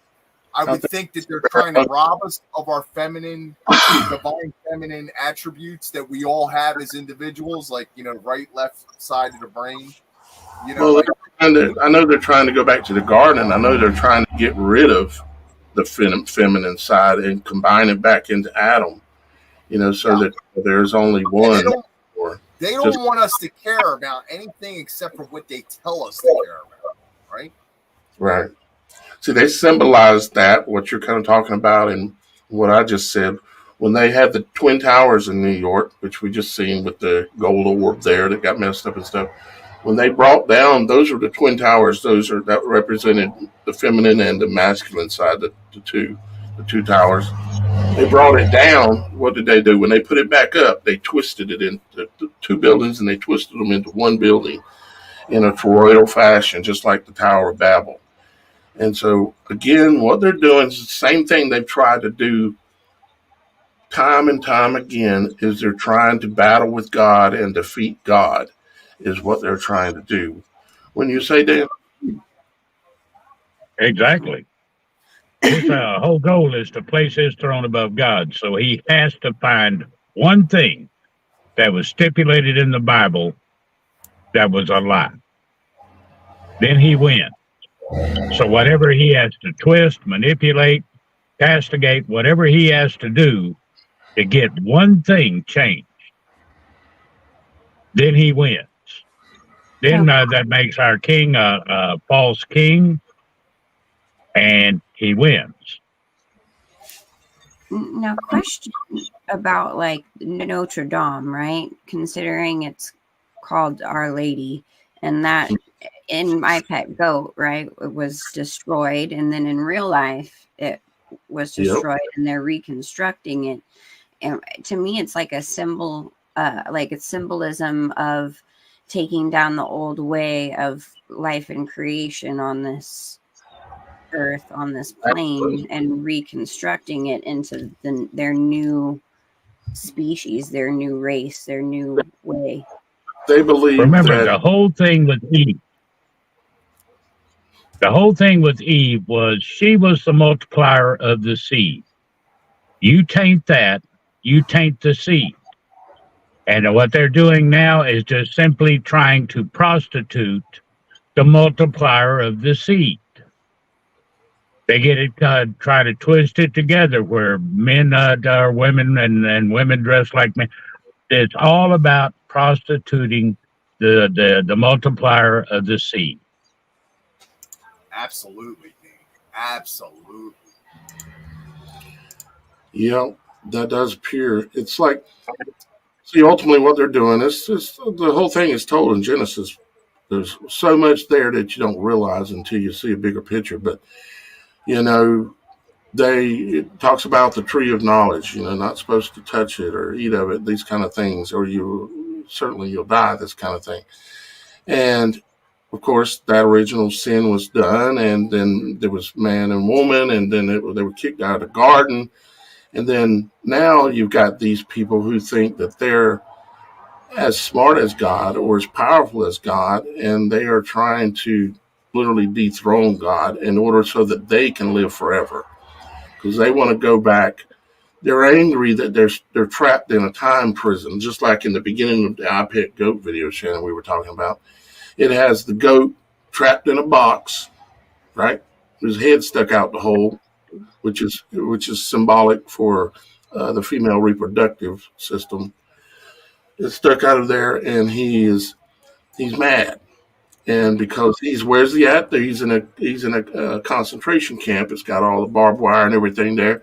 He's trapped in a time prison, and this is what they feel, is that they're trapped in a time prison. And instead of gaining eternal life by the way that the Father has told them, no, that ain't good enough to get eternal life that way. That ain't good enough. No, what we're going to do is we're going to do it our way, and we're going to dethrone you and take over heaven. I mean, how much gall can some people have? But these people have it. Well, it also represents the cube of Saturn, which Chronos, or all of that's Father Time. That's the one who keeps time. And they believe transhumanism is their answer. They could just upload their consciousness and God's not going to find them and still take them for judgment within the transhuman mindset. I just, I'm like, you can't hide from God, guys. I don't care. I truly wonder how many times they've tried to do this. We know of at least a few times when God's had to destroy everything. Or, we know of like the Tower of Babel. We know of the flood of Noah. And we know if you look at the world, the earth itself, there's signs. Even here in America, there are signs to me that say, let me give you an example. The American Indian.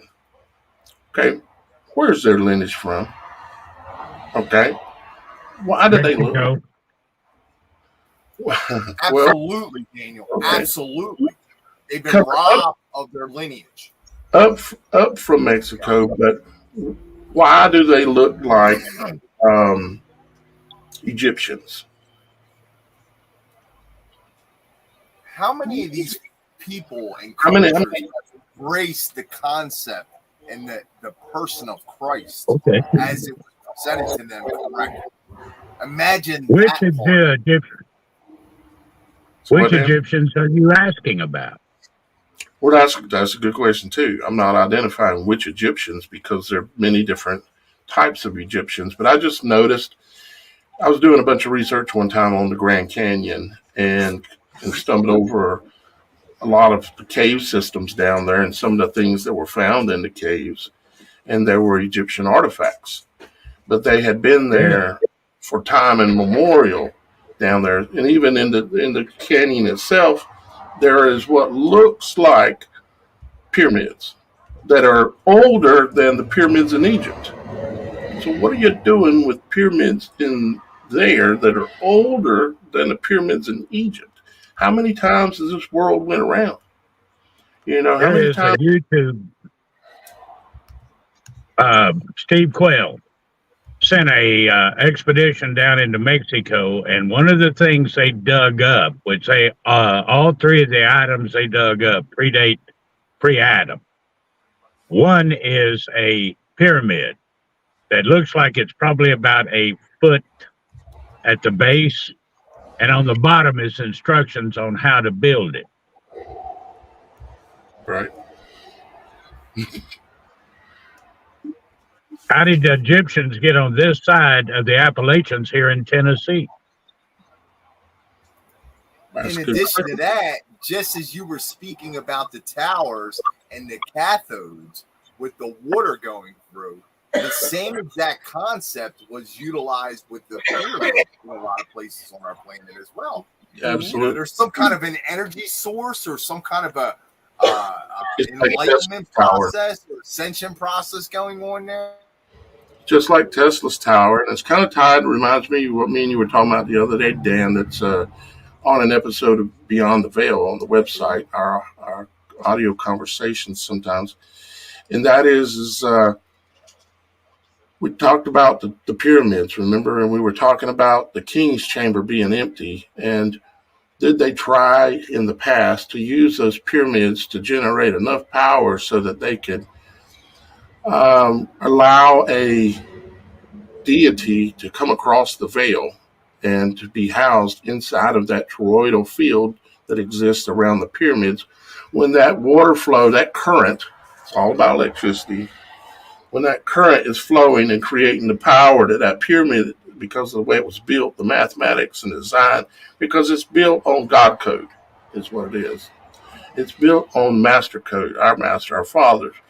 But they're trying to, we speculated that they may be trying to build a chamber for a king. Like an early CERN? Huh?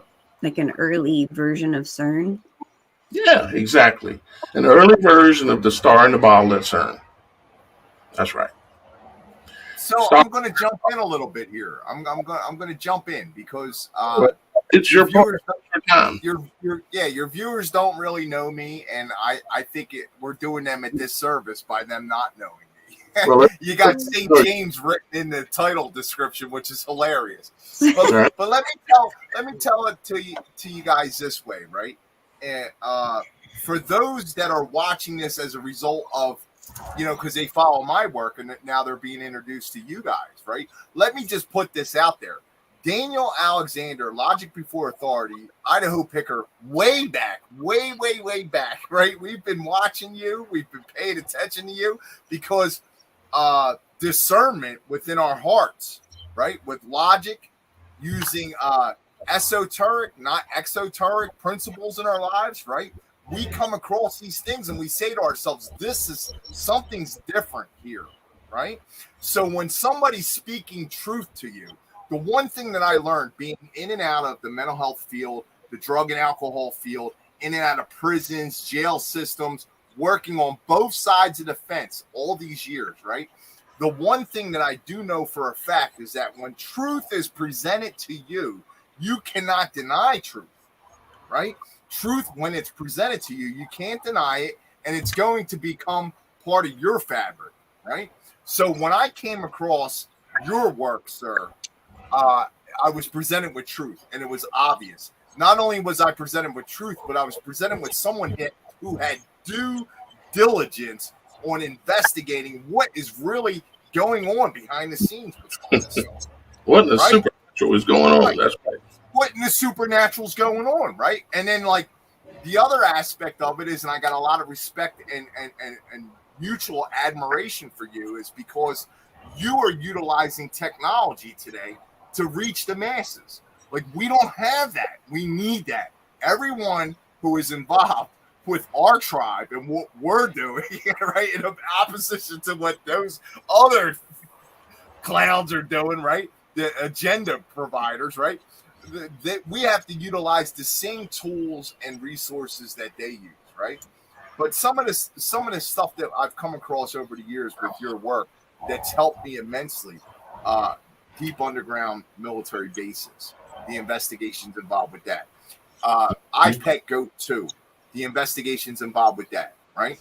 Also, like, I'm going to just share my screen for 1 second here, right? So, like actually, the tunnels up under all the Walmarts. I don't know if it'll work, but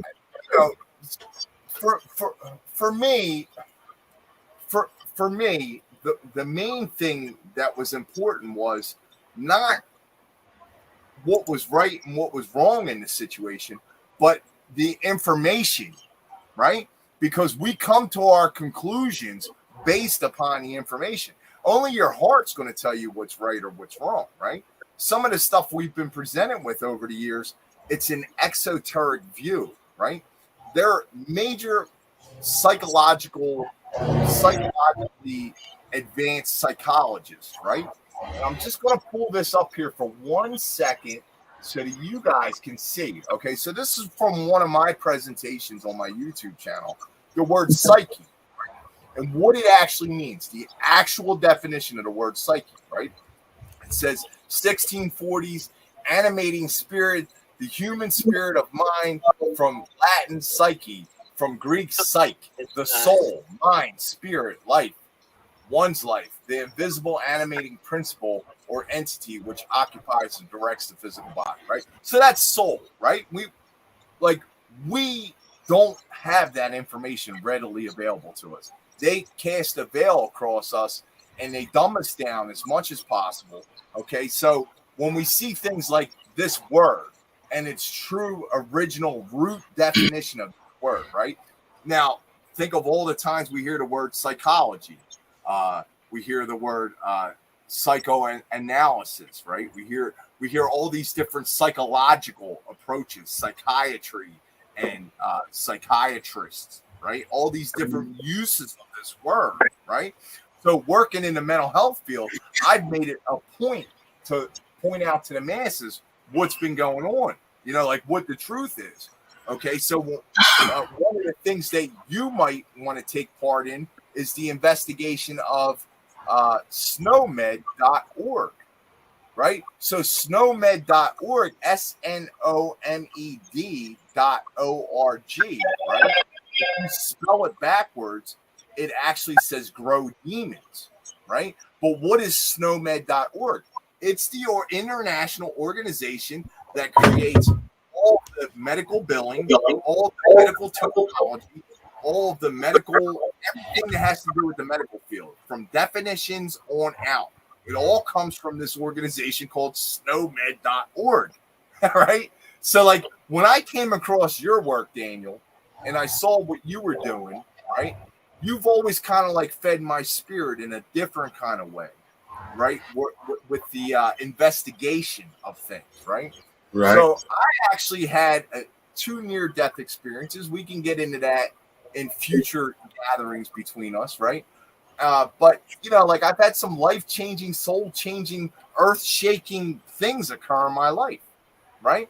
So I was running recovery houses in the city of Philadelphia after I had a couple years clean, because what I found was when I was helping other people, my life was improving. The lives of those around me were improving, right? Which was like a great experience, right?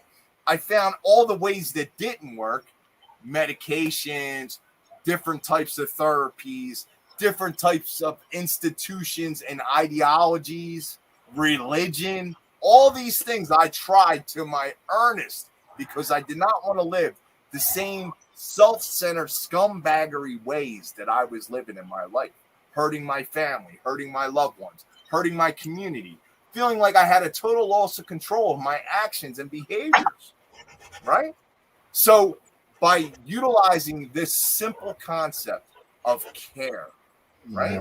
It's the hidden principle in the Hermetic principles that we spoke a little bit about in this broadcast. You know, like you got the 7 Hermetic principles, which they utilize against us as a weapon, a psychological weapon of our reality they use against us. They created all these ideologies and religions, right? And here we are now, and we're like trying to figure it all out. And we have this great use of the internet where we can find certain things. Like they're on the cusp of shutting it all down on us, but we're on the cusp of discovering it all, right? So like I say that because I named my website and everything that I do behind my work, I call it the Lost Principle, which is the principle of care, which is actually a translation of the word, the Latin word genere, which is to create, to care, right? Which is actually the G inside of the compass in the square for Masonic practices, right? Now, I'm not no Mason. I'm not here to promote any of that crap. But what I'm saying to you guys is that they've always had and flaunted the truth of our existence in our faces since the beginning of humanity, right? So, like, I'm here and I come across this information, and I was early on in my recovery process, and I said to myself, you know, the more I seem to care about something, the more change and effect seems to occur, right? So I named my website behind it. I kind of like captured all my actions and principles behind it. And I would love to be able to come back on your show and share things like my near-death experiences, some of my supernatural experiences that occurred over the years, right? But also, you know, like we're talking about the Vatican here. So I want to just put this out there. And this is like crazy, man, because my mother just passed away last month. And I know a lot of people want to say, oh, I'm sorry to hear that, you know, all that stuff. That's great. But here's the thing. Like, she knew the truth like I know the truth. You know, she didn't walk around and talk and act the way I do, right? But she understood the concept of we are eternal. We are eternal beings, right? But she was explaining to me some stuff over the past year that I was like really involved with her, like really hanging out with her, having a lot of fun, right? She was explaining some stuff about the let me stop sharing my screen. She was explaining the stuff about our lineage, like in who we are as a people, like me and my brothers and sisters and my cousins and nephews and nieces. We actually had a city in Italy named after our family. It was called Carlatini, right? And then come to find out, if you go further back, we actually had the last name of Palermo in my family, right? Which also that city Palermo was named after our family, right? So we were actually wrapped up with the Vatican Church in my genealogy, right? So what made us get away from it? Well, love made us get away from it, because my great-great-grandmother fell in love with my great-great-grandfather, and he was Protestant. And they didn't like that, right? They didn't like any of that, because the mixing of one ideology or religion with another, you know, that shot it all out of the water. You know, so they had to actually run from Italy and hide from those people who would persecute them for crossing those lines. Now, this is the thing that I've learned about walking with Christ, right? Is that I can go anywhere and I can do anything. I can hang out in Native American drum circles.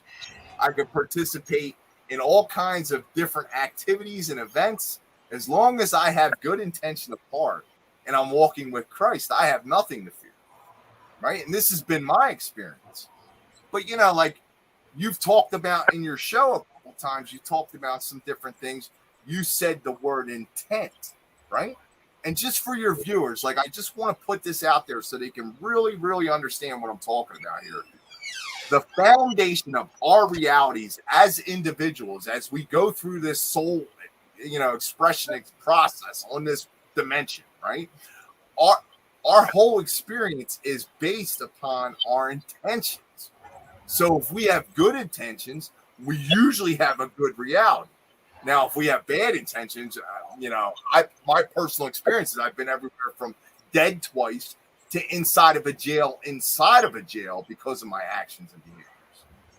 Now, I don't frown upon anybody for whatever their particular beliefs are, as long as their intentions are in alignment with the greater good of others. What does that mean? Not to harm one another. How about the golden rule that Christ tried to teach us, right? Do unto others as we would do unto ourselves, right? I can't harm you and expect good things to happen for me. It doesn't work that way. These are just simple, basic things. And I just wanted to convey to your audience, you know, like what my spiritual practices look like, what my spiritual belief system looks like. You know, I found out about the word religion, you know, religio, which means to bind, to tie, to hold back. You know, like when you trace these words back to their origins, they don't have the same meaning that they've been, you know, misleading us in general population. You know, like the mass media, lying. Everything's a lie, man. Everything's a lie. Yeah, it's also I don't want to take over and take your show hostage or anything. I just wanted to convey those things so that, you know, people are looking at me on the screen with the wings and stuff. You know, technology, guys, is going to be the solution, which helps us get the message to the others, right? Because the essence, using the intention of using this technology, because all this technology is the technology that came out of the tree of knowledge of good and evil. And they said, surely you'll die if you start messing with this knowledge, because man can't seem to resist himself into being carnal and wanting to use things that can create power to abuse it. And God knows that, because He created us, and He knew that if you go messing with this stuff, you gain this knowledge, most likely you're going to destroy yourself with it. And what do we see going on there? Using this technology to try to destroy us. But here we are using the technology for good intent, for the good side of the tree as best as we can. We're doing our best. And yeah, I apologize, St. John, because I really I went a little bit longer on the Vatican part, but that is such a deep subject. We have to. So, no, guys, we have to. So what I'm going to do is I'm going to, as soon as you're available again, I'm going to schedule you right back on the show again. And so you'll have a true opportunity more, because I really do want to hear your full testimony and your full explanation of supernatural things that have happened in your life, because I'm trying to mold and find the right mix of format with what I'm trying to do, here and everything, because it needs to be dynamic enough that it holds people's attention, but it also has to meet other requirements. And so, because like, for instance, you said it earlier, I am known for investigating, right? In this show, do I provide investigative knowledge? Yes, but it's not as thick and strong as when I do stuff like with Logic Before Authority, or back when Out of Bigwood was a thing, right? But so I have to figure out a way, because I only have so many hours in a day, but I have so many days in a week, and I have to figure out and allot myself time to continue to give people what they really like about my ability, which is I can see. I see. Right. I can see the true nature of things. And I'm also learning and trying to understand additional gifts and anointings that I have. And the more I pay attention to them, the more they manifest. And it's surprising, to be quite honest with you. But we all need to be doing that, because we're not just simple clay. We're much more, In Dan's case, we're more than a conqueror. That's right. We're more than victorious. That's exactly right. And, they want us to feel like we're less than. That's their job, to make us feel like we're less than. Well, guess what? We're nothing. We know the truth. We walk in truth. But they're wrong. And there's people out there, a lot of people like you, like everyone here, like me, and like many of the people watching right now, that are starting to wake up and realize that we are more than what they led us to believe. We're not just a grain of sand on the beach, and there's millions of beaches. We're not that. We're not, that's a lot of times why I think they told us that we are, with the whole NASA thing, they told us that, we're this grain of sand inside of this huge bowl of sand, and we're just one grain of sand. And the whole grain of sand is the earth. And then on that earth, we're nothing. We ain't even an ant. We ain't nothing. It's not true. It's not true. We are all things, because we have direct connection with our Father in heaven, and we have all access to attempt and to learn the things that our Father wants us to know, and He wants us to understand about ourselves, so that our souls can mature to the point that we truly are walking on the narrow path, and we can ascend and live forever, have eternal life. But they don't want us to know that, because they're trying to go the opposite direction. They're trying to dethrone our God. They're trying to go back to the garden, and I want the people that are watching to know that you are special. Even if you're older, Dan, how old are you? 70. Dan's 70. I'm 54. So we're old codgers compared to Shannon and St. John. Oh, sorry. I speak for myself. I'm an old codger. But the point is we're not as physically adept as we used to be, but our mental capabilities are, in my case, as good or better than it ever has been in my life. But the not just a matter of being smart, but a matter of being in touch with reality, the true reality of our world and the gifts that our Father has laying there for us. if we ever figure out that we've been lied to. If you ever realize that you've been lied to and that you truly are a child of the Most High, do you think if we're the children of God that we are nothing? We are the children of the most powerful thing that is of all things, that created all things, but we're just nothing. It's not true. You've been lied to. As soon as you stop believing that lie, the curse is broke. The spell is cast off. You're no longer bound. Whew.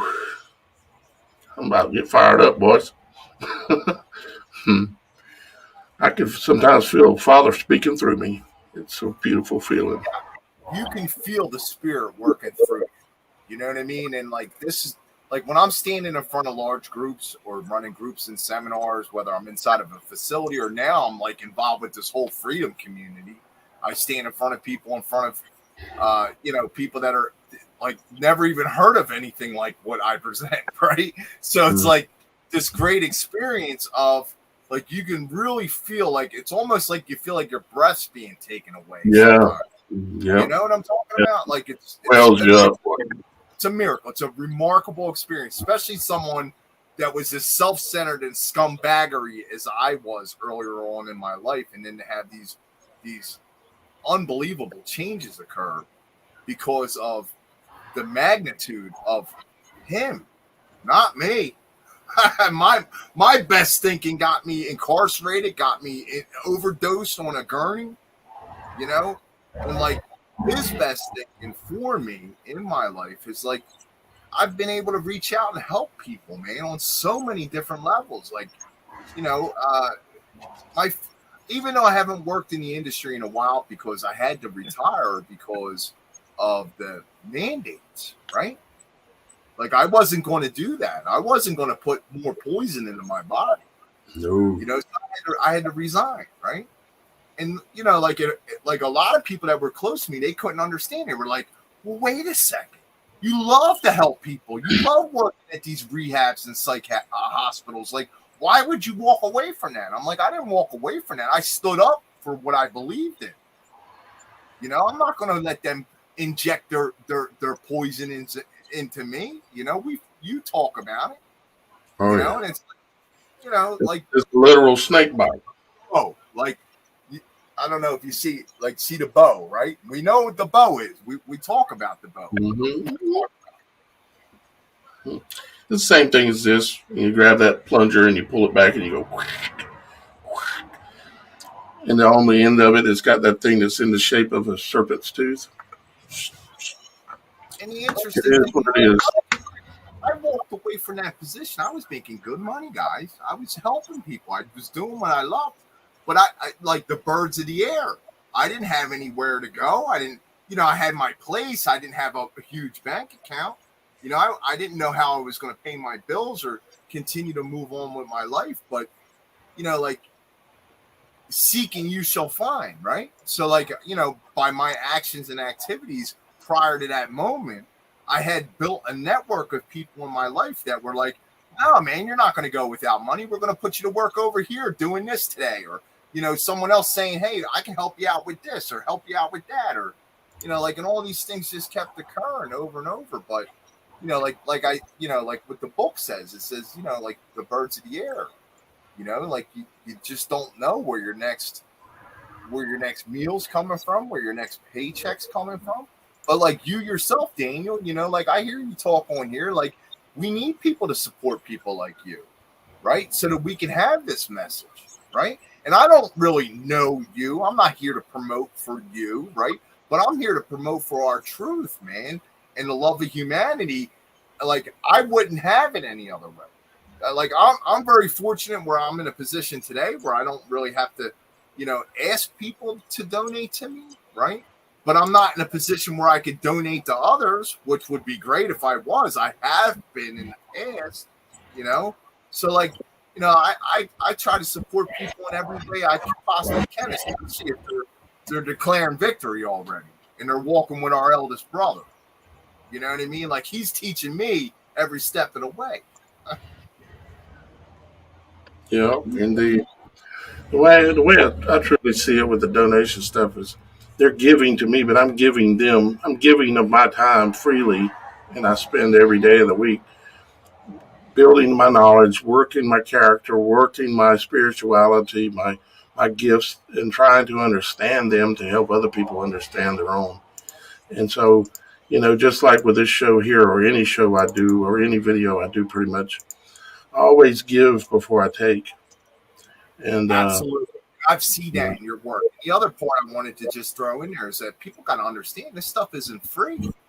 Computers, software, subscriptions to StreamYards, like the internet bill every month, like depending on where you're at in the country, that could be anywhere from 50 to 150. You know what I mean? Like these things cost money, and like money is nothing more than a tool. Well, I'm not gonna let them feed us. You know what I mean? So I'm going to use every tool at my disposal. I'm promoting for people who are on the same that are in the same tribe as me is definitely something that I do. So, like when it comes to technology, guys, any of our viewers that are watching, if you guys want to reach out to me individually, you can find me very easily. It's #BY St. John. And you can find me on a lot of the platforms. I haven't really kept up on it the way you have because I don't like to spend the extra money unless I have the viewers there. Like it's just. Well, we're gonna have you back on very soon, St. John. I'll send you my cell phone number. I'll send you a direct thing so you can stay in touch with me via text. You might. I might already give it to you, but put it online a couple times in the way back past, and I that was actually a Google Voice number. That's the number I use to communicate without giving out my cell phone number. What I'm saying is I'll give you my cell phone number. But then we'll have you back on. We'll look at the schedule and see as soon as we can possibly get you back on. We'll get that done because I really want to hear more from you, and I'm very grateful that you came here today. And I'm grateful that everybody's here today. And mostly, I'm also very grateful that there are hundreds of people watching at this moment on various different platforms out there. And I appreciate that y'all guys are supporting us by, sharing, subscribing, maybe going to the website, maybe considering becoming a member of the website. It is something you can do if you want, and you can make sure you don't lose connection with guys like us, because the way the YouTube algorithm is working right now is it'll push more and more people out, and they'll put more and more crap in your face, and they're being like a serpent coming up on you slowly. They're like, just move this stuff out. Let's get some more crap in there. And that's what they're doing. But the way that you can break that cycle, at least in my case, and the things that I'm going to be doing, is go over to TheSupernatural.Show and become a member. Now, there is a free membership there as well. It gives you access to quite a bit of stuff, and it will accomplish the same thing. So if you can't afford a paid membership, sign up for the free one. How about that? And then you still will not lose contact. I'm going to be emailing you at least once a month. I'm going to be here very soon. I'm going to be texting people when the show's going live. If you're a member, a level 2 or level 3 member, you'll be getting a text. And but mainly I want to say thanks to St. John for being here, and we are truly going to have you back. And I owe you a little bit of an apology for going too long on the Vatican stuff, but we're going to have you back here real soon. Miss Shannon, you have any thoughts before we get out of here today?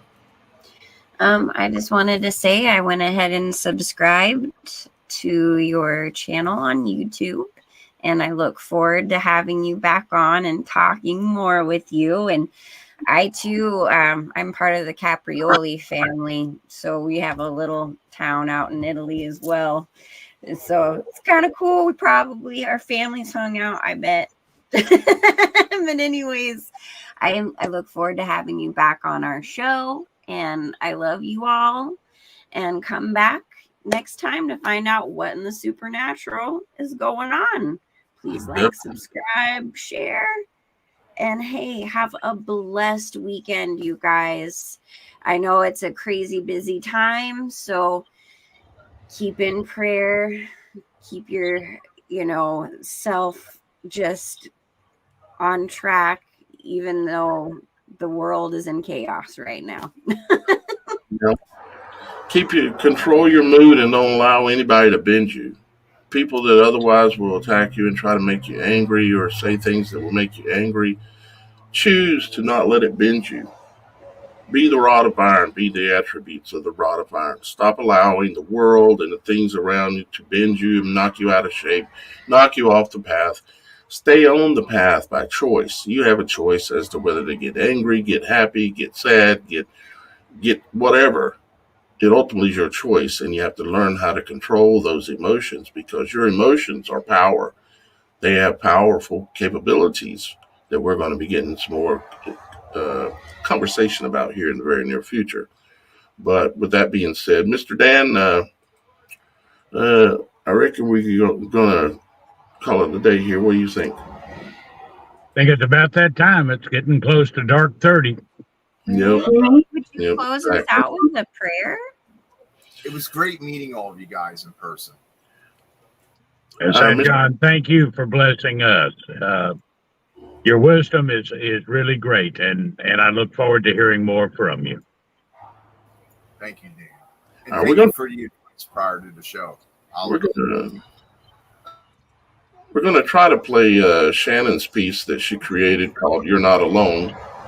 And it has to do with the theme of this program, the People's Show, and the website, the People's website, which is TheSupernatural.Show. But she wrote a song, and she's redid it a little bit, and it's called You're Not Alone. And we're going to see if we can get it to play and work today. Let's give it a shot. If you feel so alone, just know you are right at home, 'cause we are here to share, and all you have to bear. Jesus brought us all here together. Everything is in His hands. Don't you worry, we're here for you. You're not alone. Welcome to the body and soul of Jesus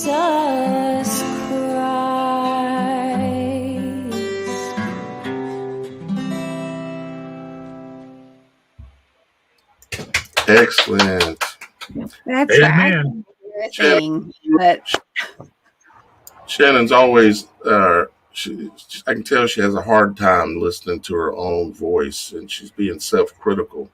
Something she needs to stop being.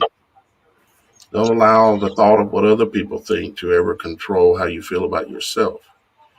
You do a wonderful job. The fruit of your works are great, and you should feel very good about the things you're doing. I'm sure our Father in heaven is very proud. With that being said, guys, we're going to go ahead and get out of here today.